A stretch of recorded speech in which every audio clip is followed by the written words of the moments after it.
Maseches Kiddushin Daf Ayin Aleph continues the Gemara's discussion about the purity of Klal Yisrael.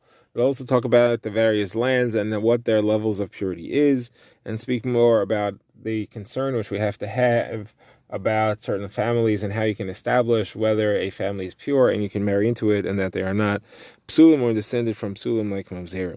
So we're at the last few words on Daf Ayin. The Gemara says, Rav Chama Bar Chanina said that when HaKadosh Baruch Hu will purify the families of Klal Yisrael in the future, he'll purify Shevet Levi first, like it says, V'yashav mitzaref v'matahir kesef v'tihir as b'nei Levi v'zika goysim kazav v'cha kesef. He'll be a refiner, purifier of silver, and the families of Levi he will clean first as gold and as silver. And they will bring Kabbanas Hashem. This is not referring to all of Shevet Levi, but to the Kehanim. Another drasha on this pasuk is Rishu ben Levi, who says, Kesef Matar Mamzerim, silver purifies Mamzerim.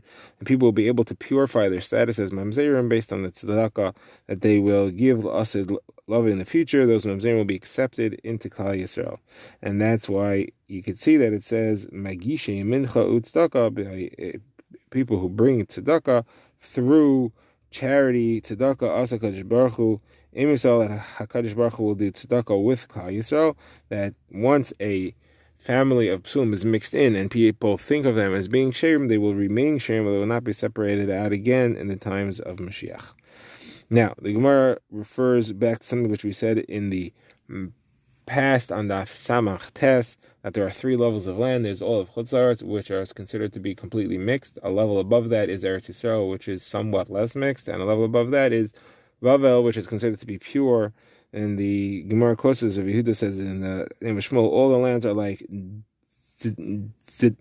dough, meaning that they are mixed up between the Ksherim and the Psulim relative to Eretz Yisrael. Eretz Yisrael is like the dough relative to Bavel, and that is the highest level. Says the Gemara, in the days of Rebbe, they wanted to declare that Eretz Yisrael was actually on a higher level than Vavel, meaning they wanted to establish that you're allowed to marry for all families in Eretz Yisrael. You could assume that they're ksherim, and you don't have to be chayshish for psul. But Rebbe said to them, you're making thorns between my eyes, and Rebbe himself was from Bavel, and he did not want to diminish the quality of the families from Bavel. He said, that's what you want to do, so I'll have Rav Chanina Bar Chaba explain things to you. And Rav Chanina Bar Chaba said to them, and I have a Kabbalah from Yishmael ben Rabbi Yasi, said the name of his father, this expression that we said before, that the land of Eretz Yisrael is on a lower quality than Bavel as far as Yochsin. Now, the Gemara says, in the days of Rav Pinchas, they want to do the same thing, and Rav Pinchas was planning to go to the Beis Medrash to announce otherwise.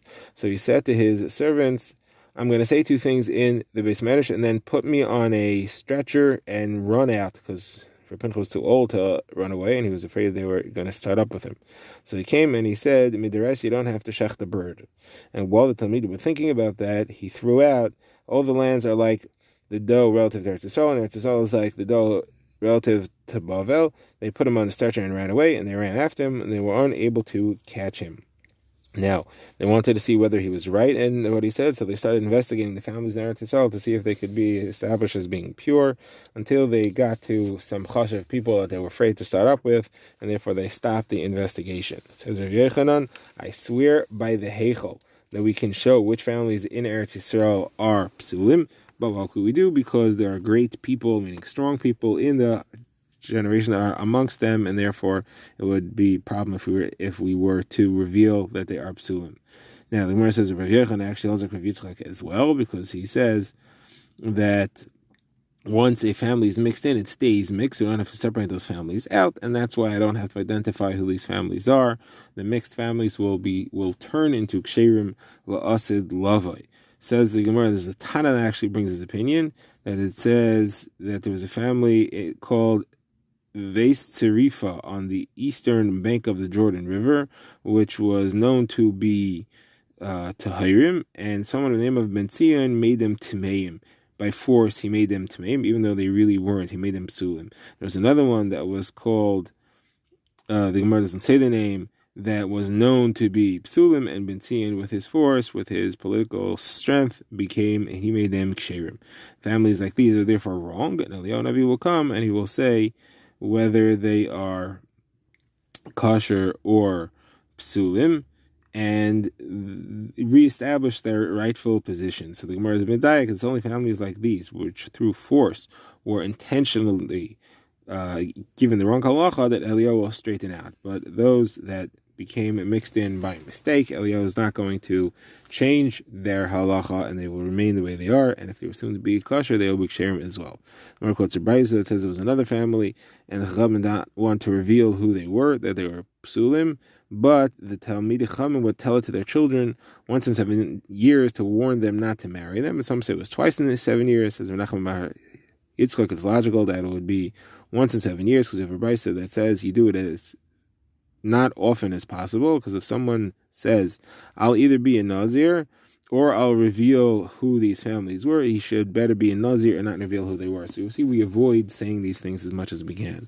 Something similar to that, the Gemara quotes Rabbi Chana says in Rabbi Yechanan that there is a 4-letter name of Hashem. That's the one that we have, the Yud Kei Vav Kei, who Chachamim knew the Yisaidos and the secrets behind it.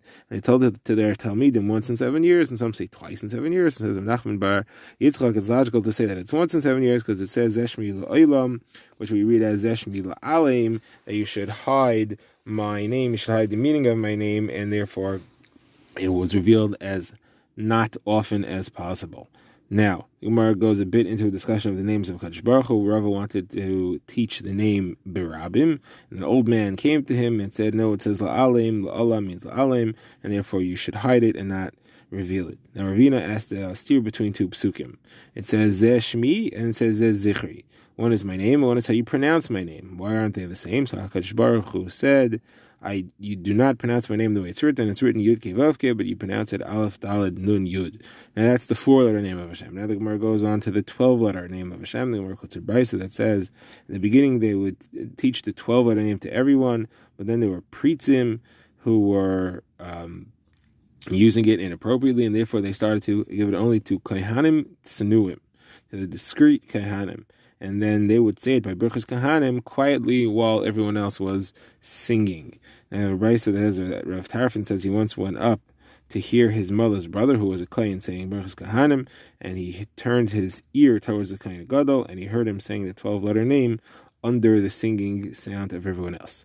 Next, the Gemara talks about the Shem Mem Vez, the 42-letter name of Hashem, or the name of Rav, that it's not given over to anyone unless he is a Tnua, in Anav, humble. He's halfway through his life. He doesn't get angry. He doesn't get drunk, and he doesn't stand up for his own midos. He's also careful in the way he uses it, keeps it pure, keeps it tahar.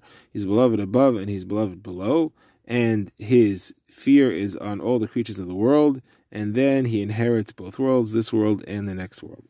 Okay, the Gemara goes back to the subject of Taras, the purity of mishpachos, that they are pure, those that are pure and those that are psulim. So Gemara quotes Shmuel, says the name of a sava, a name of an old man. Anybody who comes from Vavel is assumed to be kosher, unless you have a raya that he's pasul. Anyone who comes from all other lands is assumed to be pasul, unless you know that he is kosher. In Eretz Yisrael, you have a middle level, and that is that if he's assumed to be pasul, he's pasul. If he's assumed to be kosher, he is kosher. So the Gemara asks, obviously, what if there's no assumption at all? What do you do there? So the Gemara says it's not a stira as to what that is. It depends before you marry them or after you marry them. If you have a stam, so then he's assumed to be kosher. If you have a stam that you married, you assume he's kosher. You don't mess up that marriage. However, you should not marry someone just with a stam without knowledge that they are actually ksherim. Next, the Gemara talks about the people from Vavel more. Rav Yosef says that somebody who speaks a Babylonian language can be married to any woman, because you assume that they are from kosher families. Like we know that the families from Bavel were pure. Then he says, but today there are a lot of people who are fakers and they pretend to speak the language even though they do not, and therefore you can't necessarily rely on this. The Gemara quotes a story on this. The Gemara says that Rav Yechanan wanted Zeiri, who was from Bavel, to marry his daughter, because Rabbi Yochanan was looking for a kosher to marry his daughter, and Ziri was from Bavel, where they're ksherim. Rabbi Yochanan was from Eretz Yisrael, and Ziri did not want to marry into that family. So once Rabbi Yochanan and Ziri were traveling along a road, the one actually says that Ziri was avoiding Rabbi Yochanan because of this conflict that they had. But once they were traveling along the road and came to a pool of water, and Ziri put Rabbi Yochanan on his shoulders and carried him across because Ziri was a Talmud of Rabbi Yochanan. So Rabbi Yochanan says, I see my Torah is good for you, but my daughter is not good for you. Why not? If it's because of the Mishnah that says Asar Yuchzin, our first Mishnah, the 10 Yuchzin came from Bavel, and therefore you assume that all the Psulim left Bavel, and you're assuming that you are therefore kosher, but it's not true, because not when it says that the 10 Yochzim came from Bavel, doesn't mean that they left none. There were no Psulim left behind. V'harai, it says Kahanim Levim and Yisraelim also came, and they were also Kahanim Levim and Yisraelim left behind. So obviously there are Psulim left behind as well. So where it says that Rabbi Yochanan apparently was not aware or did not go along with that which was said by Rabbi Lazar, that when Ezra left Bavel, he made sure to leave it as pure as fine flour. He took all the psulim along with him. Where says another ma'aseh, where says that Ula went to Pampadisa to Rav Yehuda, who was the Rosh Hashiva there, and he saw that Rav Yitzchak, his son, was an adulterator, but he wasn't married. So he asked Rav Yehuda, why didn't you marry off your son? So Rav Yehuda said, where could I find someone who's kosher to marry my son? So Ula said, how do we know that we are ksher machal, that you're looking for a kosher to marry? Maybe we come from Psulim ourselves, like it says, Nashim Tzion Inu B'Sulis Bari Yehuda, that the women of Tzion and Yehuda were raped by the Goyim who came in at the Chorban. So maybe we're descended from those unions, and therefore we are Psulim ourselves. Mamzerim, that is. Now, if you want to say that the son of a Bas Yisrael and an Eved or a Mamzer is kosher and is not a puzzle either, however, there's another pasuk that says that there were sheichim al mitos sheinu sruchim al arsaisim. The people used to lie upon the bed of shein, of ivory, and they make their couch, the bed, would be vile and disgusting. So Ula says, what does that mean? The Kotz of Yosef Rav Chanina, who says that means that they urinate in front of the bed where they sleep, even though they are undressed.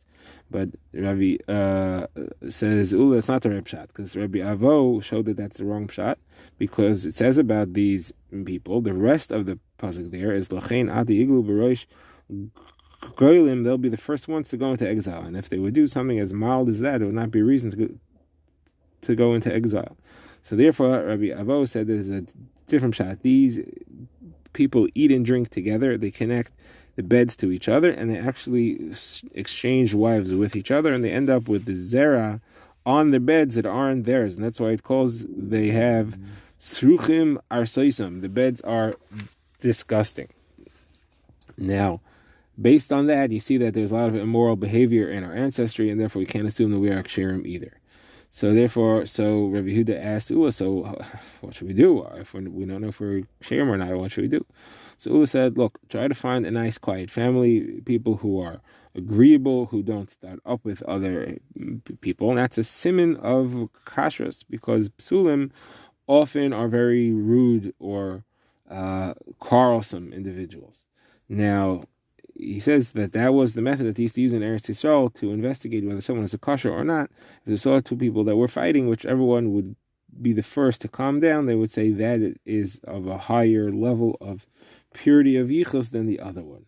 Now, the Gemara says that Rav said that the way to figure out the yichus of the families in Bavel is by their quietness. However quiet they are shows what level of taharas yichus they have. So that the Gemara says that Rav really say that, but Rav once came the son of Shafei Chala, and he checked them out. So you see that he was actually inspecting them. He wasn't just relying on how peaceable they are. So Gemara says no, he checked them by seeing how peaceable they were. And you see that Rav instructed the people, saying, check whether they're quiet or not. And if they're quiet people, so then you know that they are ksherim.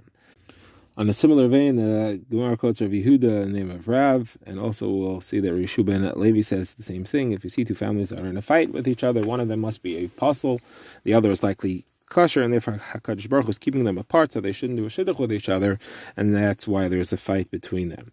Now, says the Gemara, you can actually figure out whether a family is kosher or not based on which area of Vavel, or the region they are from. The Gemara quotes Rav Papa Sava. Said in the name of Rav that Vavel itself is healthy, Meshan is dead, and Madai is very sick, and Elam is somewhere between being very sick and dead, what we call a goises. And this refers to the level of kashrus that they have. Says the Gemara, what's the difference between gesisa and sickness? Because most, meaning roiv, of the sick people are okay, but most of the geisesim are either they are dead or they will soon be dead, meaning that most of the area of Elam are psulim, but most of Madai is will be kosher in the end. Now, the Gemara establishes what are the borders of these regions. So the Gemara says that Vavel, we know, has the two rivers. We have the Tigris and the Euphrates. So the Gemara says, how far east of the Tigris do we go? So the Gemara says, until the river called Azak. Shmuel says, until the river called Yoani. So the Gemara says, how far upstream on the Tigris do we go? Rav says, until Vagda and Avna. And Shmuel says, until Mushkani. The Gemara asks that seems to imply that Mushkani itself is outside of Vavel. So the Gemara asks, Rav Chia bar Abba has said that Mishkani is Tahar, like we know the halacha is for Bavel.